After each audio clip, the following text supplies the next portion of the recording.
గౌతమ్ గారు, చెప్పండి. నేను మురళి అండి, విజయనగరం నుంచి. చెప్పండి మురళి గారు. ఏం లేదండి, మేము 10 lakhs లో కారు తీసుకుందాం అనుకుంటున్నాం. ఓకే అండి. యాక్చువల్ గా నేను ఫస్ట్ పంచ్ ప్యూర్ ప్లస్ అనుకున్నాను. ఫస్ట్ మంచి pure eight plus. Point five హ్మ్. పెట్రోల్ లో. ఓకే. కానీ ప్రస్తుత పరిస్థితుల రీత్యా, ఫ్యూచర్ రీత్యా కూడా ఈవీకి వెళ్ళిపోదాం అనుకుంటున్నాను. ఓకే. హ్మ్. కాకపోతే పంచ్ ఈవీ 9.5 నుంచి 59 నుంచి స్టార్ట్ అవుతుంది, అంటే బేస్ మోడల్. అవును. నాకు 10 lakhs బడ్జెట్, నాకు ఈవీ రావట్లేదు. అవును. సో బాస్ మోడల్లో ఏమైనా. ఇంకో విషయం ఏంటంటే, పోనీ హ్మ్. తీసుకుందాం అనుకున్నా నాకు 30 watts బ్యాటరీ వస్తుంది, అంటే 8 years మాత్రం వారంటీ వస్తుంది. పోనీ అవును. కొంచెం అవును. ట్రై చేద్దాం అనుకున్నా, అంటే 8 years తర్వాత మళ్ళీ నేను ఫైనాన్షియల్ గా స్ట్రగుల్ అవుతాను. మళ్ళీ నేను అంటే మళ్ళీ బ్యాటరీ పర్చేజ్ చేయాలి. పర్చేస్ చేయాల్సిన పోనీ అవసరం ఉండదులేండి. అది ఓకే. వారంటీ అంటే అర్థం అది మొత్తంగా పాడైపోద్దని కాదు. ఓకే. ఇది ఏంటంటే ఓకే, వాళ్ళు ఇస్తుంది మాత్రం అంతవరకు ఇస్తున్నారు. ఆ తర్వాత బ్యాటరీ మీద మీరు కొంత ఖర్చు పెట్టాల్సి వస్తే రావచ్చు. అది అది మనం చెప్పలేము. ఆ, ఎంత ఖర్చు పెడతామనేది తెలియదు, అది ఎవరికి తెలియదు ఇప్పుడు ప్రస్తుతానికి. ఆ, నేనేమనుకుంటున్నానంటే 40 watts వెళ్ళిపోదాం అనుకుంటే అది 11.5 అయిపోతుంది మళ్ళీ నాకు. అవును, కాస్ట్ ఎక్కువ పడుతుంది. అంటే నేను అనుకున్న దానికన్నా 1.5 పెరిగిపోతుంది. అవును. ఉమ్. యాక్చువల్గా నేను పెట్రోల్లో pure plus budget value for money variant కదా, నాకు సరిపోతుంది. అవన్నీ ఫీచర్స్ సరిపోతాయి కదా, నేను ఫిక్స్ అయిపోయాను యాక్చువల్గా. మీరు ఎంత వాడతారండి కార్ని? కారు నేను యావరేజ్ గా వాడతాను, ఎక్కువ వాడను, అలాగే మనకి అంటే తక్కువ అంటే వాడను. దేనికి పర్పస్? మీరు ఆఫీస్కి వెళ్ళడానికి తీసుకొని వాడదాం అనుకుంటున్నారా, లేకపోతే వీకెండ్స్ ఆఫీస్, ఫ్యామిలీతో వీకెండ్స్ వెళ్దాం వీకెండ్స్ ఫ్యామిలీతో నాకు ఉండాలి వెహికల్, అంటే ఎక్కడికి వెళ్ళినా ఫ్యామిలీతో వెళ్ళడానికి మాత్రమే నాది. అంటే నెలకి మీరు 500 కిలోమీటర్ కన్నా ఎక్కువ వాడతారా? వాడతాను అంటే ఒక 700 అటు ఇటుగా అంతే. అంటే రెగ్యులర్గా తిరగడానికి ఏమైనా ఊరు వెళ్తారా ఏంటి? రెగ్యులర్ గా తిరగను నేను. మరి 700 ఎలా అవుతుంది అంటే వీకెండ్స్ ఒకటే వాడితే? అంటే ఆ, మా అత్తారు ఊరు వెళ్ళినా నాకు ఒక పక్క ఒక ట్రిప్ వేసుకున్నా నాకు 200 km అయిపోద్ది నాకు. అంటే అదే అంటున్నాను, రెగ్యులర్గా వెళ్తారా? ఎందుకంటానంటే, ఎందుకు ఈ క్వశ్చన్ అడుగుతున్నానంటే, చాలా ఓకే. మంది కారు కొనేటప్పుడు ఎలా అనుకుంటారంటే మేము చాలా ఎక్కువ తిరుగుతాం అనుకుంటారు. అచ్చా, ఎక్కువే తిరగ, నేనే చెప్పేస్తున్నాను కదా.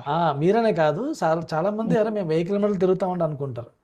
కానీ ఉమ్, ఏమవుతుంది, ఉమ్. నిజానికి చూస్తే అన్నిసార్లు తిరగం. అంటే స్టార్టింగ్ కారు కొన్న కొత్తలో హుషారులో ఒక సంవత్సరం కొంచెం ఎక్కువ తిరుగుతామేమో.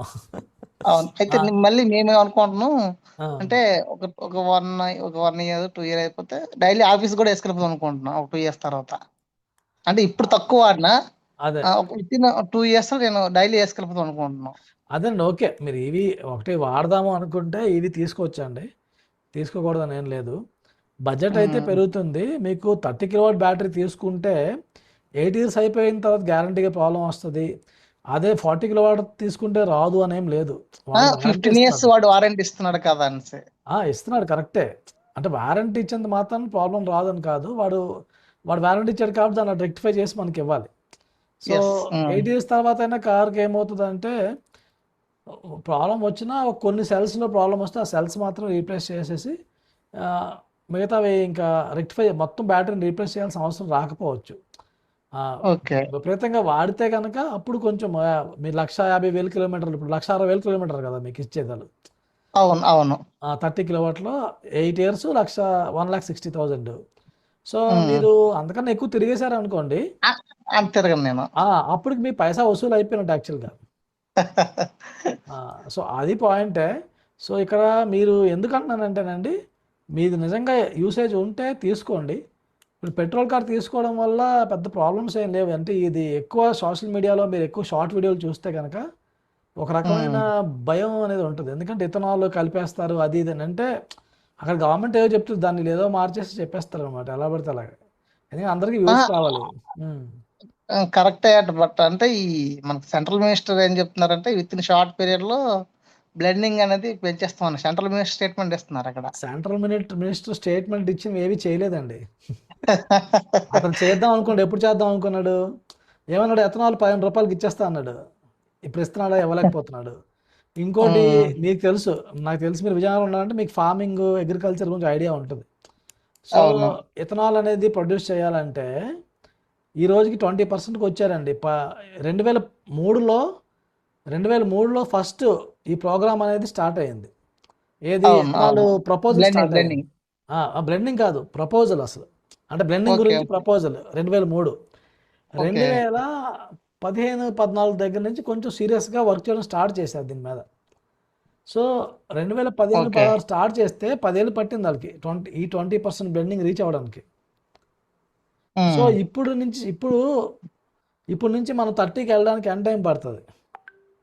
ఉమ్, కనీసం 4-5 ఏళ్ళు పడుతుంది. ఒకటి. ఓకే సెకండ్ థింగ్, పోనీ బాగా చేసేద్దాం అనుకున్నా, ఇంకోటి ఏంటి, వాళ్ళు ఉమ్, ఫ్లెక్స్ ఫ్యూయల్ కార్స్ ఎందుకు పట్టుకొస్తున్నారంటే, ఆ ఫ్లెక్స్ ఉమ్, ఫ్యూయల్ కారు E85 E100 కూడా తీసుకోగలదు.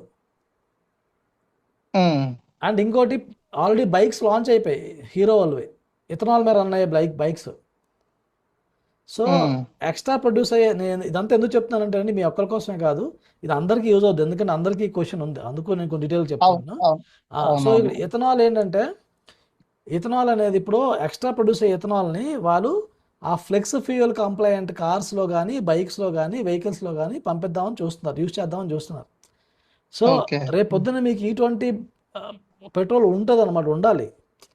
అన్లెస్ అండ్ అంటిల్ ఏదో పెద్ద ప్రాబ్లం అయిపోతే కానీ అది ఉంచాలి. ఎందుకంటే ఇప్పుడు కొత్తగా వచ్చిన కార్లు E20 కంప్లైంట్ అండి.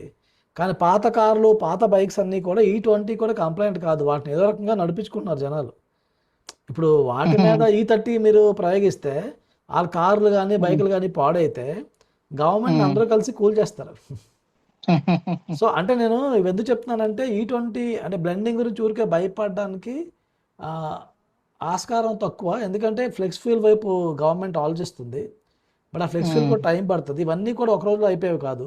వీళ్ళు అదే అదే అవునండి బ్లెండింగ్ చేసినా కూడా ఒక 2 ఇయర్స్ వరకు మీకు E25 రీచ్ అవ్వడానికి 2-3 ఇయర్స్ పడుతుందండి. ఎందుకంటే ఓకే ఇవి ఇథనాల్ తయారు చేయడానికి షుగర్ కేన్ కావాలి. షుగర్ కేన్ కానీ ఇప్పుడు కొత్తగా మొక్కజొన్న